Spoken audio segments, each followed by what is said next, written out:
So this was the mail I forgot yesterday, and I got some more mail today, so we'll do that tomorrow. But this is some Monty mail. Monty mail. Monty's tired tonight, y'all.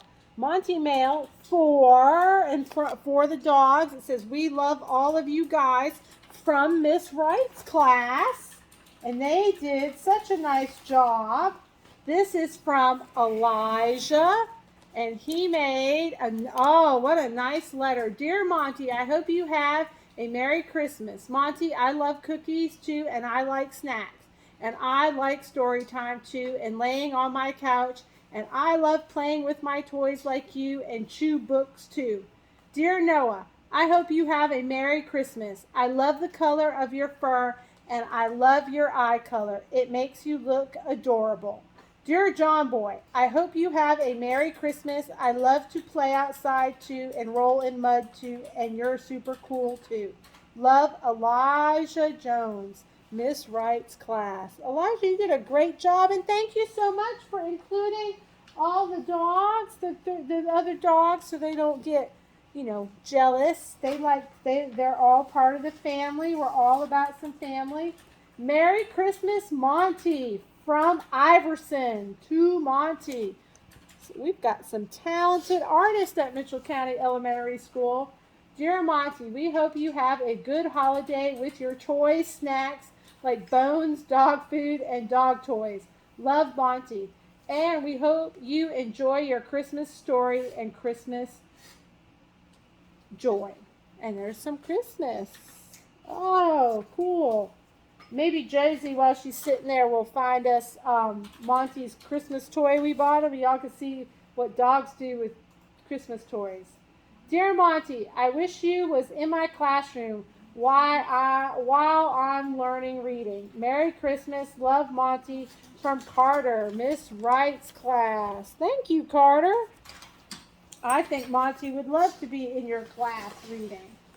Oh, a snowman. I love snow.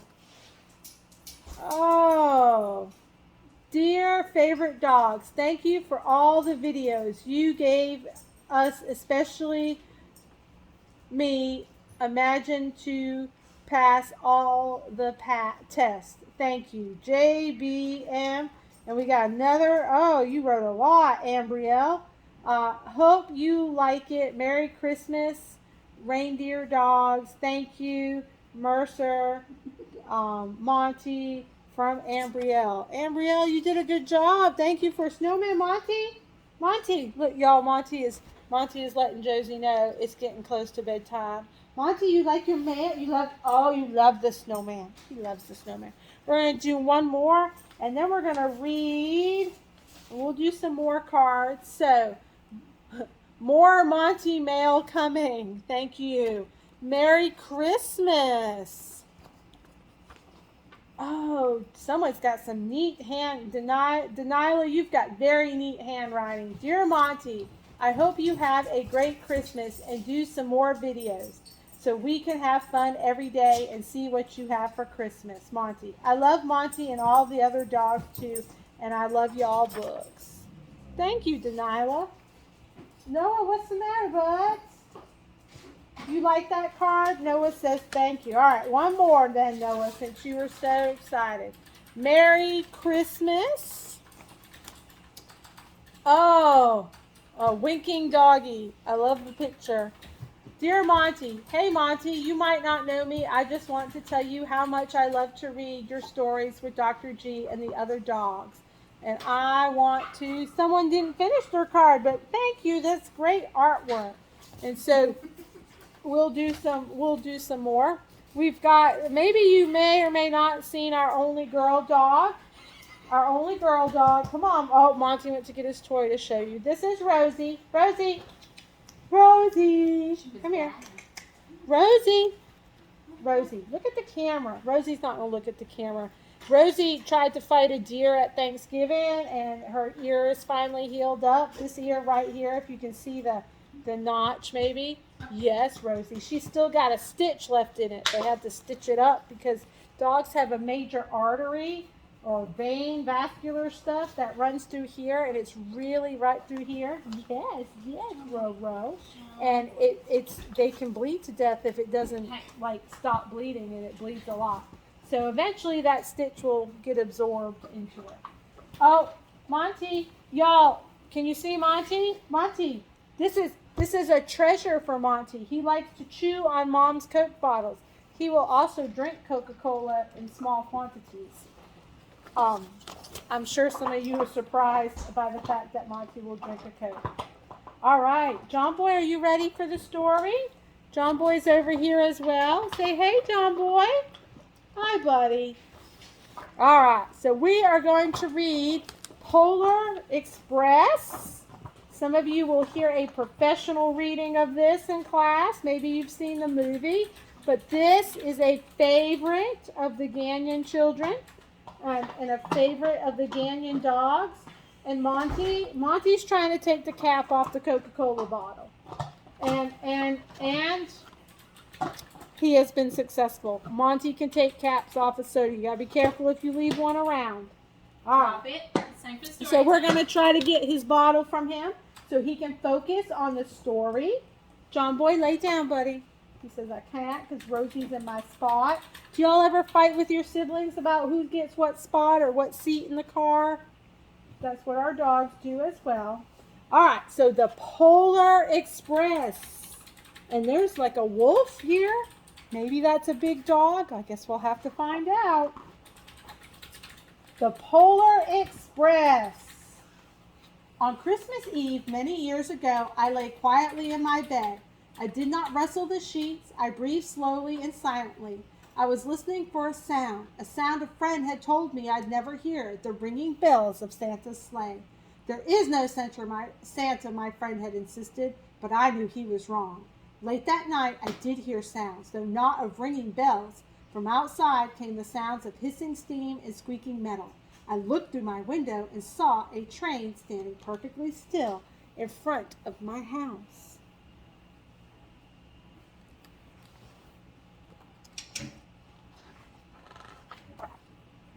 It was wrapped in an apron of steam. Snowflakes fell lightly around it. A conductor stood at the open door of one of the cars. He took a large pocket watch from his vest, then looked up at my window. I put on my slippers and robe. I tiptoed downstairs and out the door. All aboard, the conductor cried out. I ran up to him. Well, he said, are you coming? Where, I asked.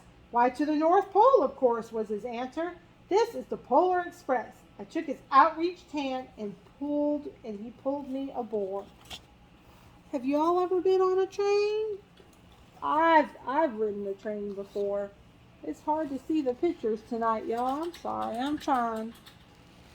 Yeah, I'm gonna move that back just a little. Elijah, if you could help me out with the camera angle, I'd so appreciate it. The train was filled with other children, all in their pajamas and nightgowns. You guys are in your pajamas today. We sang Christmas carols and ate candies with nougat centers that was white as snow. We drank hot cocoa as thick and rich as melted chocolate bars. Outside, the lights of towns and villages flickered in the distance as the Polar Express raced northward. That looks northward. They're going north, y'all. That looks super fun. Look, they got chefs canning out hot chocolate. We're not that fancy. Soon there were no more lights to be seen. We traveled through cold, dark forests where lean wolves roamed and white-tailed rabbits hid from our train as it thundered through the quiet wilderness. Hopefully your teachers can show you a copy of this book so you can see the pictures a little more clearly. Would you be scared? Wolves are really big dogs. Would you be scared if we saw one? We climbed mountains so high it seemed as if we would scrape the moon. But the Polar Express never slowed down. Faster and faster we ran along, rolling over peaks and through valleys like a car on a roller coaster. Look at those beautiful mountains, y'all. You think it was warm or cold where they're heading? The mountains turned into hills, the hills to snow-covered plains. We crossed the barren desert of ice, the great polar ice cap. Lights appeared in the distance. They looked like the lights of a strange ocean liner sailing on a frozen sea. There, said the conductor, is the North Pole.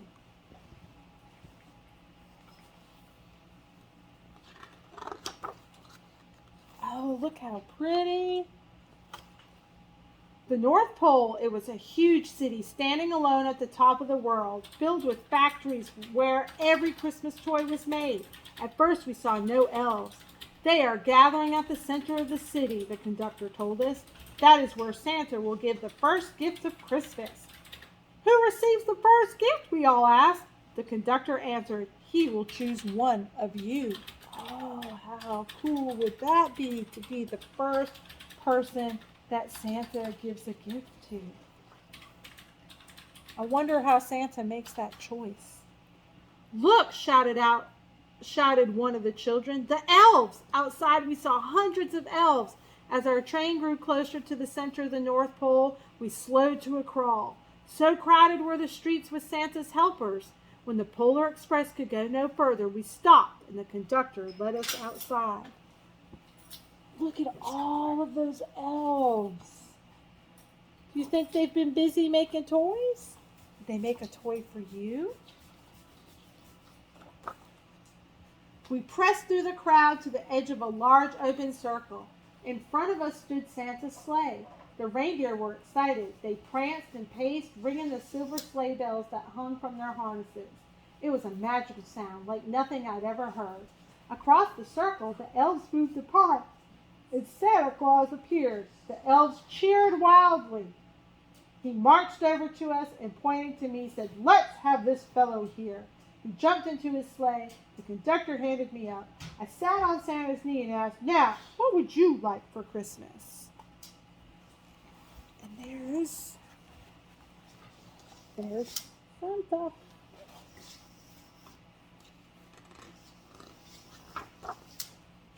I knew that I could have any gift I could imagine, but the thing I wanted most for Christmas was not inside Santa's bag. What I wanted more than anything was one silver bell from Santa's sleigh. When I asked, Santa smiled. Then he gave me a hug and told an elf to cut a bell from a reindeer's harness. The elf tossed it up to Santa. He stood holding the bell high above him and called out, "The first gift of Christmas!" There are the reindeer. And there is Santa with the main character, the boy. I wonder what the boy's name is. Let's see if they ever give us a name. A clock struck midnight as the elves roared their approval. Santa handed the bell to me, and I put it in my bathrobe pocket. The conductor helped me down from the sleigh. Santa shouted out the reindeer's name and cracked his whip. His team charged forward and climbed into the air. Santa circled once above us, then disappeared in the cold, dark, polar sky.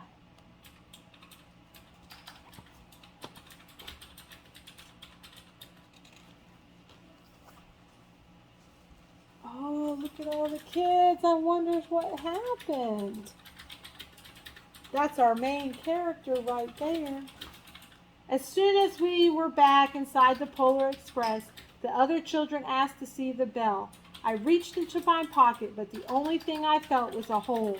I had lost the silver bell from Santa Claus's sleigh.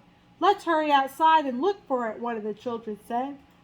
But the train gave a sudden lurch and started moving. We were on our way home. Do you think those kids were sad for him? Do you think they were helping? I hope so. It's hard to lose something that you were excited about receiving. It broke my heart to lose the bell. When the train reached my house, I sadly left the other children. I stood at my doorway and waved goodbye. The conductor said something from the moving train, but I couldn't hear him. "What?" I yelled out. He cupped his hands around his mouth. "Merry Christmas!" he shouted. The Polar Express let out a loud blast from its whistle and sped away. Do you think your parents might be suspicious? Do you think they'd wake up if a train showed up at your house at Christmas?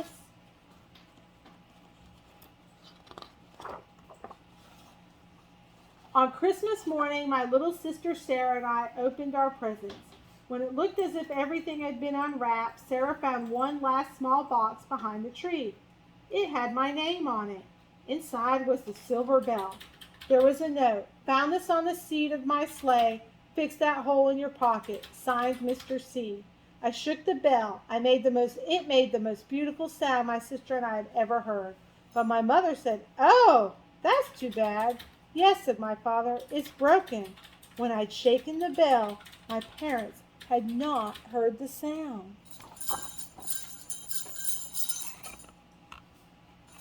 Why do you think the parents couldn't hear the sound? At one time, most of my friends could hear the bell, but as years passed, it fell silent for all of them. Even Sarah found one Christmas that she could no longer hear its sweet sound. Though I've grown old, the bell still rings for me, as it does for all who truly believe. The end. So I hope you all enjoy the Polar Express. It is one of my favorite Christmas stories, and I hope that you all hear the bell. I hope that you all hear the bell and that you enjoy the activities for today. Everybody has worked very hard, and I hope you are kind to each other and that you enjoy Thursday and Friday, and that you also have a great Christmas. And we've read some stories here. We'll read a couple more over the break. And in the new year, we plan on continuing some more Monty stories. Monty, hey, hey. Monty wants to tell you all. Maybe he wants to tell you all. Monty, do you want to tell the children Merry Christmas? Ooh, Monty, where are you? Tell children Yes. Tell children Merry Christmas. Oh, there's a kiss from Monty. Kisses from Monty. Mwah. Hope. Oh, Mercer wants to tell everybody Merry Christmas. He hopes that you hear the bells. Yes. Yes. And Rosie. Yes, sweet girl. Rosie wants to tell you all Merry Christmas too. And she hopes that you hear the Christmas bells and that everybody has a great Christmas. And I know John Boy is a favorite. John Boy tells you all Merry Christmas too. And we hope that you all have a great Thursday.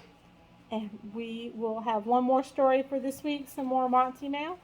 And have a great day.